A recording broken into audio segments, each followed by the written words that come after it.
All ready? Yeah, Chief. Okay, good morning, everybody. We're here today because of a job that came over this morning at about 0700 hours. Two anti-terrorist officers from the Transit Bureau, Police Officer Saduz Saman and Hardeep Sim, were on patrol in the Fulton Street station, and they were approached by a passenger who alerted them to the fact that there was a package on the platform. The officers responded over and called in for more resources, and that's where the job went as of now. Both turned out to be rice cookers. There were actually two, one on the mezzanine and one on the platform. They're both just empty rice cookers at this time. In addition to that, we had one additional job that may or may not be related up on 16th Street and 7th Avenue. That came in about 10 after 8 this morning as a suspicious package. It was an additional rice cooker that was put out with the garbage, and that was also found to be just an empty rice cooker. Okay, with that, I'm going to introduce the chairman of the MTA, Pat Foy. Pat? Thank you, Chief. I'm going to be brief. We're obviously at the corner of John and William. We apologize to our customers for the disruption. I want to thank the NYPD for the quick and effective response. I also want to thank, on behalf of Andy Byford and I, the transit workers union members who responded as they always do in crisis. I was joined this morning by Ronnie Hakem, the managing director of the MTA, Andy Byford, New York City Transit President, Sally Librera, Executive Vice President of Subways, Barry Greenblatt, and Chief Monahan from the MTA Police. I'm going to ask Andy to run through the timeline. Sure. Okay, good morning, everyone. Well, as you heard from the Chief Della Torre, this was a serious incident, and we took it very seriously. As soon as our Rail Control Center was advised of this incident, namely, as the Chief said, at around 7 o'clock, 0700, that there had been these two suspicious packages found on the 2-3 platform here at Fulton Street, we immediately, acting upon police advice and putting safety first for our customers, we immediately suspended service on line 2 and 3, and we commenced bypassing services on the other lines. As ever, we always put safety first. So the police advice was that the service on lines 2 and 3 was to remain suspended. It did so. We evacuated staff out of the stations, and we immediately set about providing information via every medium possible, namely Twitter, through our website, through announcements on trains, to let customers know that until further notice, Fulton Street Station would not be served. In other words, services, all lines through Fulton Street, trains would not be stopping. We got the all clear to resume stopping at Fulton Street on all lines except the 2-3 at 0848. And as of right now, that remains the case. All of the lines are stopping at Fulton Street except for the 2-3, which is still suspended, non-stopping rather, still bypassing through the station while the police conduct their scenes of crime investigation. We did have two trains that we had to deal with when that call first came through from the police that there was the issue on the 2-3 platform. We had two trains to deal with. So again, acting quickly, and I would credit the staff, my staff, with their professionalism. We had one train to evacuate at Fulton Street. That was done in orderly fashion. It was done quickly. Customers were taken off the train and evacuated to street level. We had one other train that had to be taken back to Wall Street, but again, there were no injuries. It was done calmly and it was done professionally. So like the chairman, I would like to thank our employees for the professional way that they dealt with this incident. I would also like to commend New York Police Department for the professional way they immediately identified this as an issue and the way they calmly went about dealing with the incident and bringing in the bomb squad to make sure that our customers, New Yorkers, were kept safe.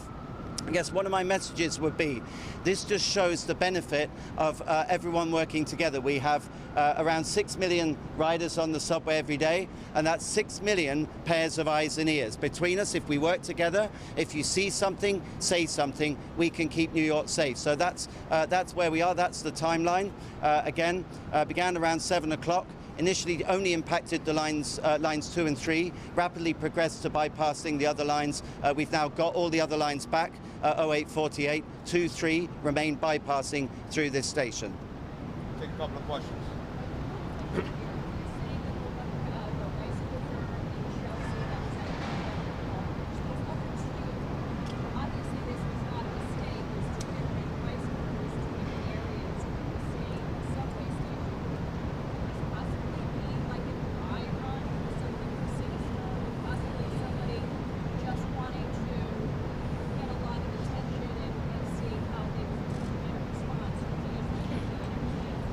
Commissioner John Miller will. Okay, Commissioner John Miller will respond. So we reviewed the video at the scene. We do see male white between 20s and 30s with dark hair and a shopping cart. He places the pressure cooker on the upper level and then on the lower level. So there's a person of interest. Obviously, we'd like to speak to this person. I would stop very short of calling him a suspect, because right now because of the time, rush hour, the place, a subway station, the items, rice cookers that could be mistaken for pressure cookers, it certainly is the kind of thing that we would want to know, why is he placing them there and what is the purpose of that. So we've put that photo out to our officers on the idea that if he is somebody they recognize, we'd like to stop him. We'll probably release that to you all to get that out to the public to speed up the process. Again, not a suspect, but certainly somebody we want to interview. Yes. If you saw this photo and you knew him, you'd know him.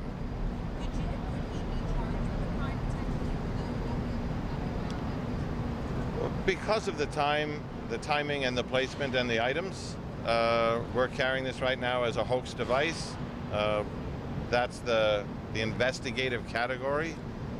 But again, we would have to identify him, find him, talk to him, because we need more information from him. As you all know, there are people with shopping carts who pick up things on the street and put them back down on the street, and that's kind of a fact of urban life. But we need to identify the individual and talk to him. Can you talk more about the building evacuation? We've heard about the subway station evacuation. Some of the buildings surrounding it evacuated as well. What was the protocol for that? Why was it done? How extensive was That's a routine protocol. That's part of our routine assessment and procedure at the scene. We talk to the bomb squad and we say, what do you want to work with here in terms of that? And they give us kind of the parameters of the space they want, and it's fluid because it's going to be different in every situation depending on what does that block look like, what does that corner look like, but it's standard. I think they were still assessing it. You know, right now what we have is we have 3 empty rice cookers that obviously 2 of them are connected, the 3rd one may be.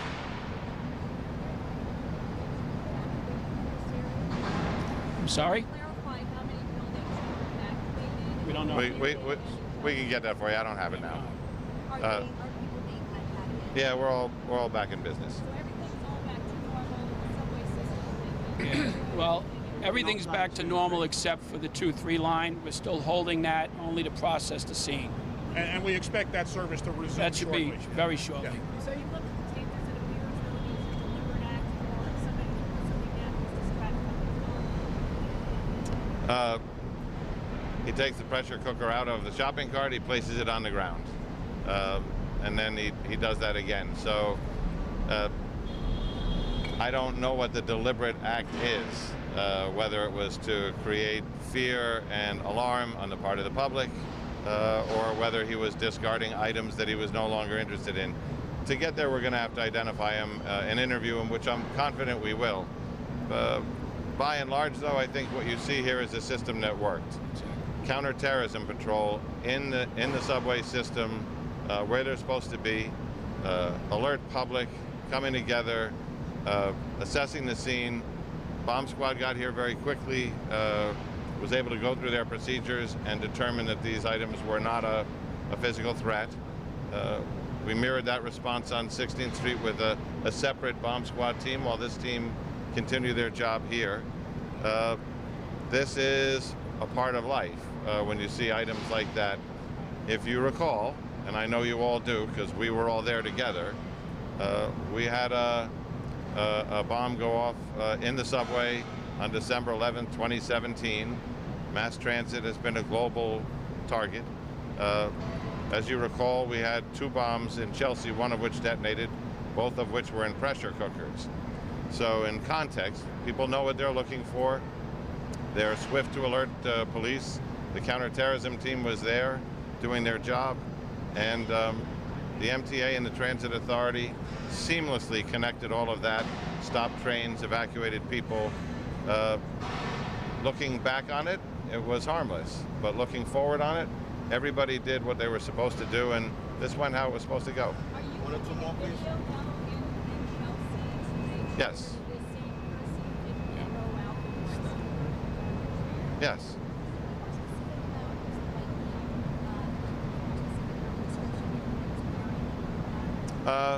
You'll have a photo shortly? Yeah. Okay. The rice cooker man like to come in and tell his story. What do you suggest he approach? He should approach a police officer. Most police officers, you know, we send this out to their phone, so they have this photo, they know the information already. Again, he's not a suspect, but we need to know the facts behind this, so we're going to have to do an interview. The 2 rice cookers are they the same brand that they do? The 2 rice cookers here and the rice cooker on 6th Avenue are the same make, year, and model. Oh, they're all the same. Yeah. So it is possible that somebody put out a bunch of items in the trash today and this guy picked them up and then discarded them. Or it's possible that this was an intentional act. We've got a few steps left to go. Does it show if this individual, what his point of origin was in his departure? Was it off a train, go back on a train, or how did he? We don't know that yet. Yeah, so we've got video of the actual kind of instance as it occurs, but we're gonna have to go back through video and forward through video to figure out where does he come from, where does he go from there. But that's it. We'll get back to you all with that image when we have the right one to release. We're going to find the best one that the public would recognize this individual on. Again, not a suspect, just a person of interest we'd like to talk to. And thanks for your help today. I know, can't. Okay, so we're going to ask you guys to get back behind the lines. Once they reopen the streets, obviously. Who has to go this way? Who has to go this way? Who has to go that way? I have to go that way. All right, so Detective